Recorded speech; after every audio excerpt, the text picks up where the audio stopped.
Vocês prestaram atenção na frase que ele falou? O que ele falou? E quantos de vocês já escutaram essa frase? Ou já assistiram esse episódio? Ninguém? Ô, louco! Já assisti várias vezes. Né? E, cara, eu tava orando um dia e Deus falou isso pra mim. Colocou essa frase no meu coração. Eu falei, prefiro morrer do que perder a vida. Sempre quando eu escutei essa frase no Chaves, eu falava, cara, esse Chaves não bate bem, né? Pô, você prefere morrer do que perder a vida? É a mesma coisa, né? E Deus, como eu falei na sala de oração, Ele tem ministrado comigo em relação a essa palavra. E eu queria falar um pouco dela para vocês. Abre, por favor, em Mateus 16, 25. Antes de ler, eu queria dizer assim, eu não me limito a escutar a voz de Deus, sabe? Não importa se ela venha de uma pessoa que não é cristã, não importa de onde ela venha, desde quando ela tem um significado, ela tem um embasamento na palavra de Deus e ela vem do Senhor, tá? Então não se limite quando Deus falar com você. Não fique, será que é isso mesmo? Ore sobre isso. Mateus 16, 25 diz assim: portanto, quem quiser salvar a sua vida, perdê-la-á. E quem perder a vida por minha causa, achá-la-á. Faz sentido agora a frase do Chaves ou não? E como eu disse, Deus tem ministrado isso no meu coração. E, cara, o inimigo tem tentado nossas vidas em diversas áreas. Em diversas áreas para que a gente venha perder a nossa vida, perder a nossa salvação. Tanto no mundo lá fora, quanto aqui na igreja. Eu falei na sala de oração que, cara, o inimigo ele me tenta e ele não para.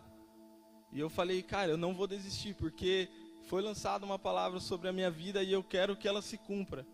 Então, o inimigo ele vai tentar a sua vida, ele vai tentar se levantar para que você perca a sua vida, para que você perca a vida eterna. E quantas vezes no dia o inimigo não tenta a sua vida? Quantas vezes no dia, na semana, no mês, ele não vem para te afrontar, para dizer, olha, você não vai conseguir fazer isso. Olha, você não pode fazer isso. Olha, você não pode fazer isso na igreja porque você fez isso lá fora.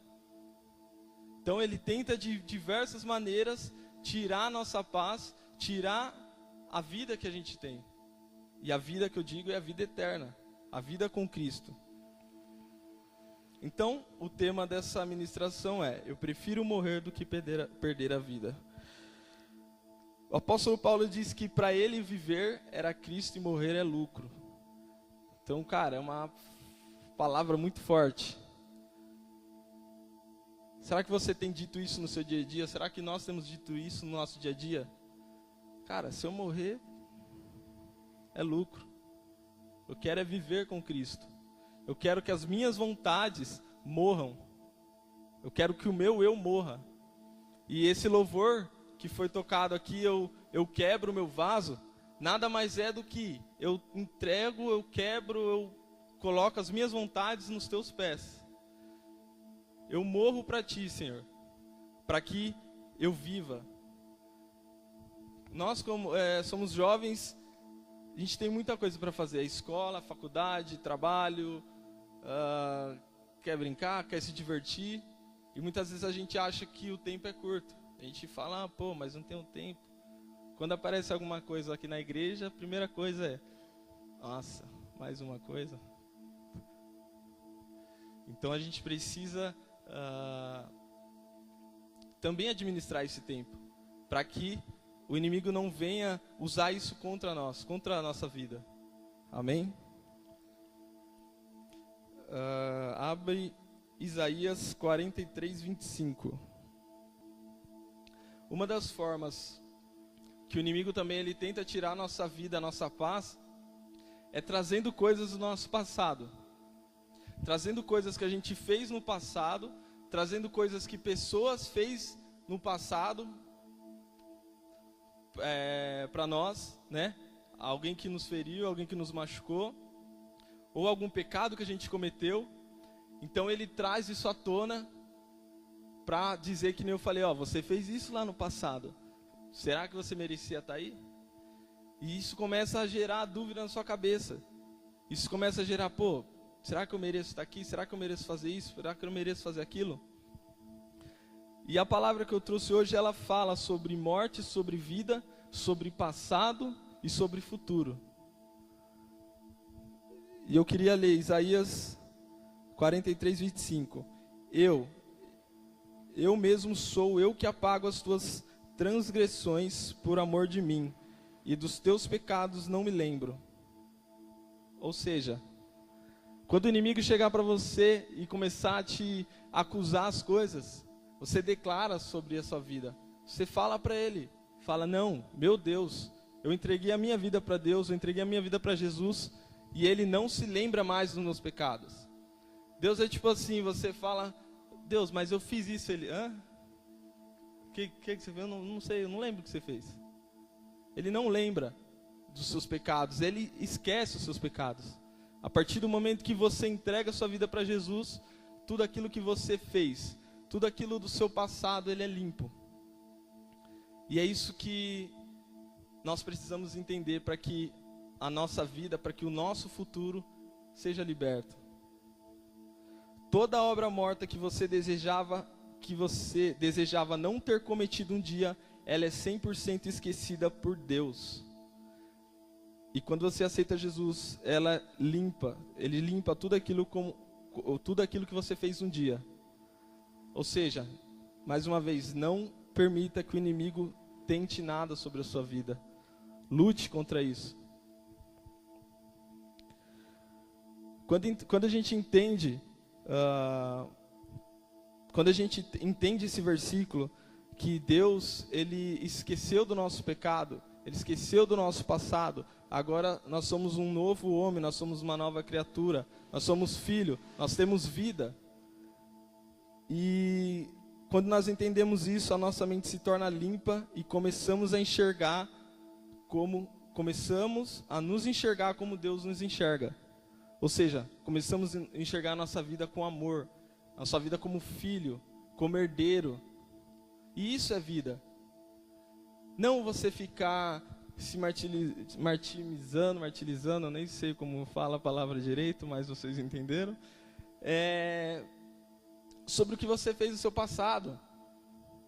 Sabe?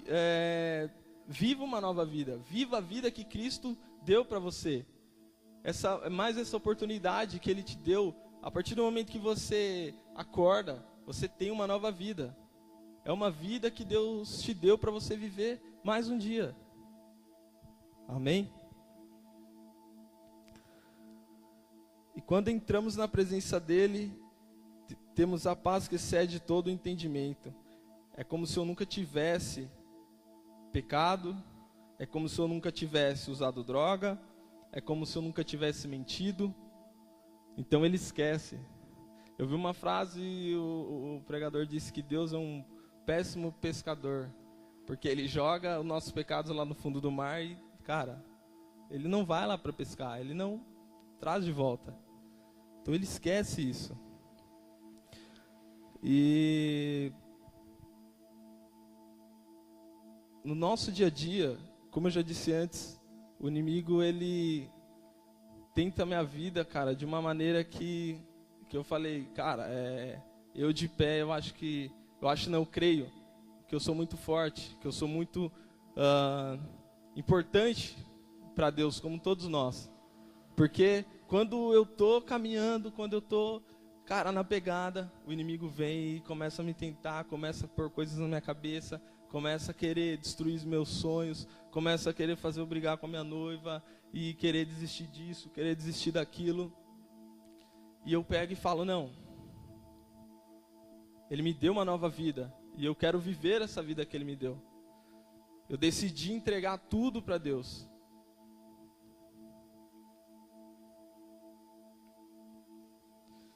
Gálatas 2:20 diz assim: Logo já não sou eu quem vive, mas Cristo vive em mim. E esse viver que agora tenho da carne, vivo pela fé no Filho de Deus, que me amou e assim mesmo se entregou por mim. eu coloquei uma frase aqui que diz que quando a gente aceita Cristo, a gente morre, certo? A gente morre e há uma nova criatura. A gente tem uma nova vida. Então é como um desfibrilador do Espírito Santo. Sou péssimo para essas palavras. Desfibrilador do Espírito Santo. Agora foi. É como, né? Acho que não sei se aqui alguém já tomou um choque. Eu já tomei um choque, mas daqueles taser lá que fala, não sei. Mas não desse desfibrilador. Então, é como isso. Ele chega e, bum, dá um choque em você, vida. Quando alguém está morrendo, quando alguém está passando mal não, mas morrendo mesmo, lá senão os caras vão querer dar choque em qualquer um que passar mal. Tá lá na maca, no hospital, chega o médico e aumenta, e, buf, nada, e, buf. O que acontece? Vida. Então é assim. É Cristo. A partir do momento que a gente decide viver com Cristo, a gente morre. A gente morre para o mundo e toma um choque. E vida. A gente está vivo. E uma vez em Cristo, o pecado já não faz mais parte de mim. Eu já não falo mais palavrões. Eu já não assisto mais as mesmas coisas que eu assistia. Eu já não faço mais as mesmas coisas que eu fazia. E isso, cara, agrada a Deus de uma maneira. Quando a gente segue, cara, são 2 mandamentos. Amar a Deus e amar o próximo. Eu dei uma pesquisada e são 600 e alguma coisa leis, 600 e poucas leis que existem e 10 mandamentos. Mas Deus, ele fala para você cumprir 2. Amar a Deus sobre todas as coisas e o seu próximo como a ti mesmo. E quando você faz isso, quando você decide morrer para suas vontades, quando você decide falar, cara, eu não vou xingar esse irmão não que fica me enchendo o saco. Eu não vou falar isso para essa pessoa que me enche o saco no trabalho. Eu vou amar a vida dela. Isso Deus se alegra.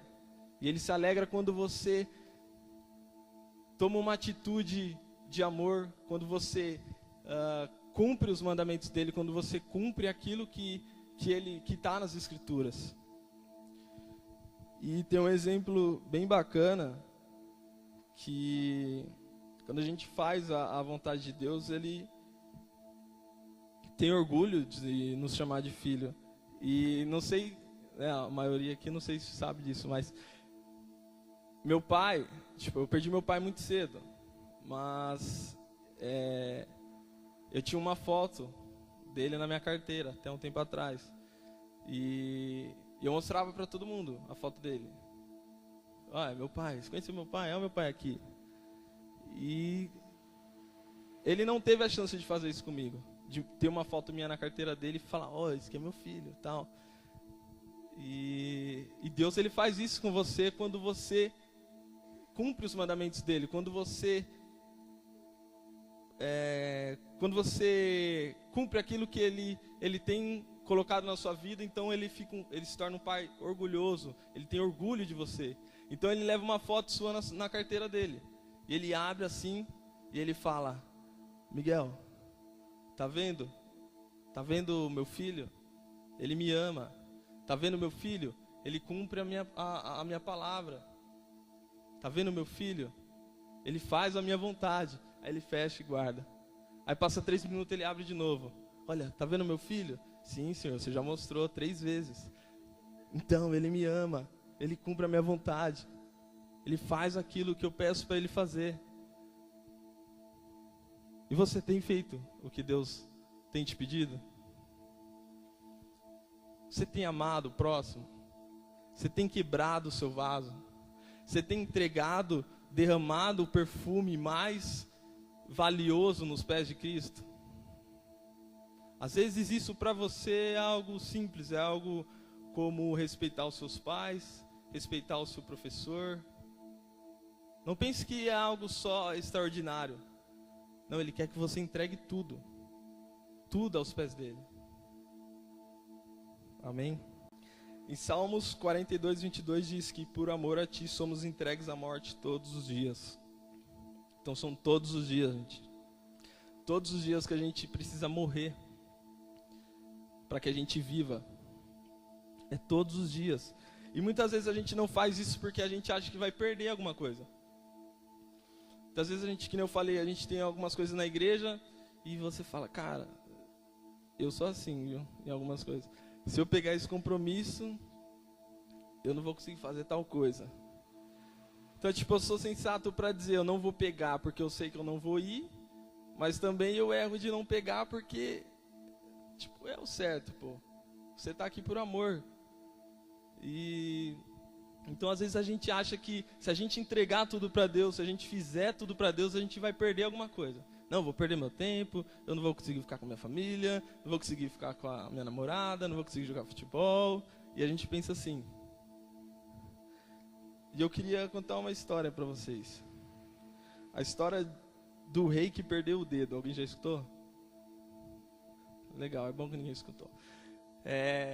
Existia um rei e existia um servo que ficava do lado dele. Todo tempo ficava do lado do rei. E esse rei, ele saía para caçar. E esse servo ia com ele. E todo tempo o servo ficava falando para ele, Deus é bom. Tudo coopera para o bem de Deus, para o bem daqueles que amam a Deus. Ele ficava toda hora falando isso para o rei. E uma dessas caçadas, o rei, ele pegou o arco e flecha dele, esticou, e quando ele soltou a corda, não sei bem que tipo de corda que é do arco e flecha, mas decepou o dedão dele, tirou um pedaço do dedão dele. E o servo do lado dele falou, cara, Deus é bom. Deus tem um propósito para tudo, Deus é bom. E ele já de saco cheio desse servo, falou assim, você não para de falar isso, cara. Você está me enchendo o saco. E prendeu o servo. E consequentemente vem um outro servo para substituir esse servo que estava preso. E numa outra caçada foi lá o rei de novo e outro servo. E nessa caçada apareceu uns canibais, um grupo de canibais e tal. E pegou o rei, capturou o rei e o servo. E canibais, ele come pessoas, né? A história, ele comia as pessoas. E aí eles chegaram lá com o rei, com o servo. Preparou tudo lá, o caldeirão. Imaginei, um caldeirão grandão. Um monte de madeira em volta, fogo e água fervendo. E vai cozinhar o rei e o servo dele. Aí numa dessa, o rei, ele pega e ele faz assim com as mãos para pedir a Deus para livrar ele. E um dos canibais, ele olha para o rei e vê que está faltando um dedo, está faltando um pedaço de um dedo. E os canibais, eles não, na verdade, era um ritual deles que eles faziam uma oferenda aos deuses deles. E ele viu que o rei estava sem um pedaço do dedo, e ele falou, não, você não serve, você é impuro. Porque para eles, uma pessoa com defeito, com algum tipo de defeito físico, não servia para o sacrifício deles, era impuro. Aí o rei volta, os caras mandam o rei embora, falou, vai, vaza. O rei volta para o seu castelo, aí ele chega, cadê o servo, cadê aquele servo, manda soltar ele, solta ele. E aí ele chega e fala, cara, bem que você falava, Deus é bom, e Ele tem um propósito para tudo. E ele fala, desculpa por eu ter te prendido. Aí o servo olha para ele e fala, não precisa pedir desculpa, porque se eu estivesse lá com você, eu sou perfeito, eu não tenho defeito algum fisicamente. Eu não estaria aqui hoje. Eu estaria morto. Então, nós aprendemos... Foram duas pessoas que aprenderam uma lição nessa história. O rei e o servo. Na verdade, o servo, ele já sabia que Deus coopera para o bem daqueles que ama Ele. Ou seja, o rei ele ficou tão bravo de ter perdido o seu dedo, um pedaço do seu dedo, só que ele não sabia o que Deus tinha lá na frente para ele. Vida. Então quantas vezes a gente acha que, cara, se a gente perder 1 hora pra gente parar para orar, a gente parece que vai perder a semana inteira. Fala, nossa, ficar 1 hora aqui, ou senão, sei lá, pô, tem alguma reunião, né, da supervisão aí que o povo inventa. Pô, louco, vou perder minha madrugada de sono. Mas, cara, você tem que ver o que Deus vai fazer depois disso. O que Ele quer fazer através disso. Amém?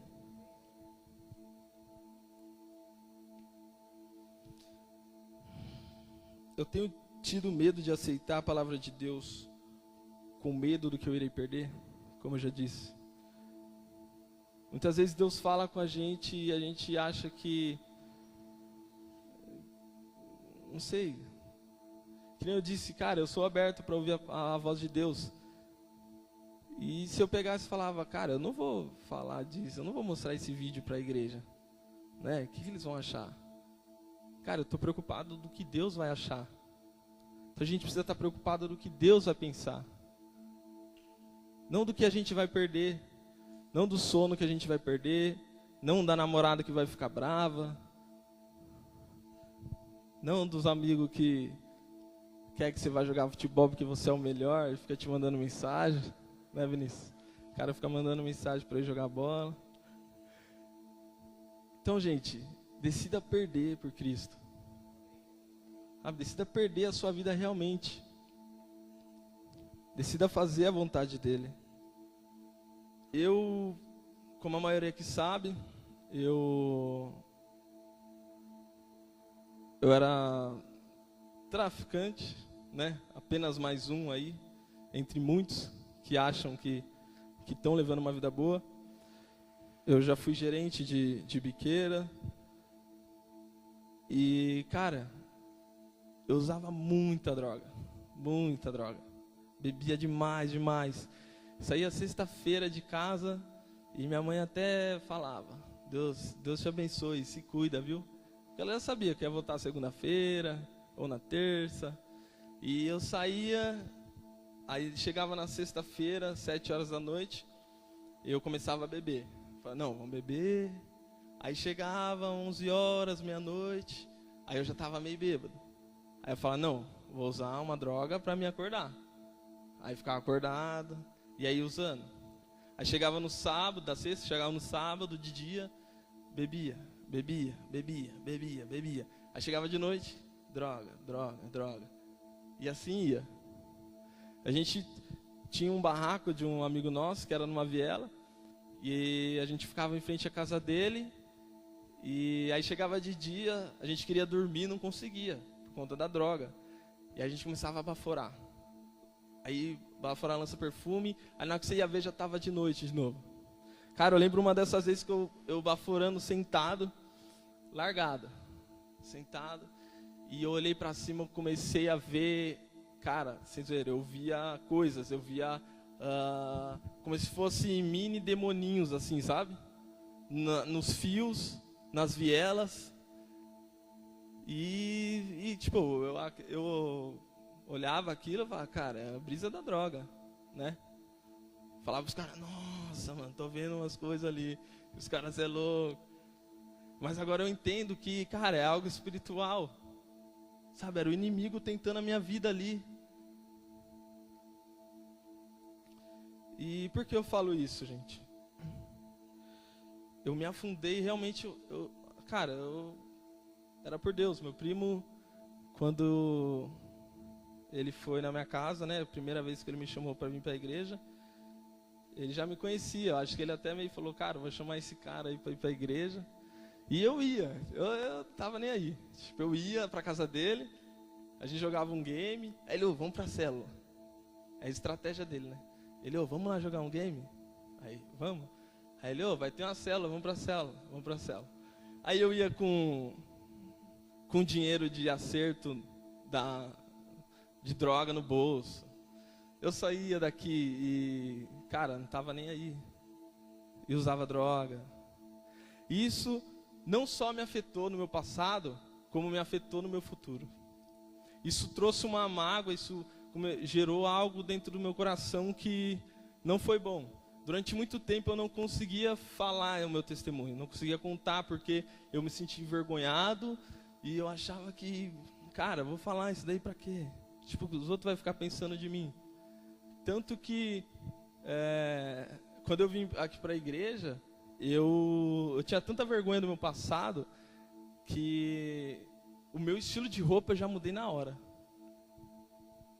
Tipo, eu usava cabelinho tal, né? Zé Corubu. E tá, roupa da Ciclone, tá, etc. E, cara, eu tinha tanta vergonha. Não que isso seja necessário, você não precisa mudar seu estilo de roupa, porque Deus, Ele te conhece pelo seu coração. Mas eu tinha tanta vergonha que eu precisei mudar isso em mim. Que eu falava, pô, o que os outros vão achar de mim lá dentro? Né? E, cara, foi totalmente diferente. As pessoas aqui me amaram de tal maneira que foi surpreendente. E por que eu falo isso? Isso atrapalhou eu no meu futuro, como eu já tinha dito. Me atrapalhou em diversas áreas.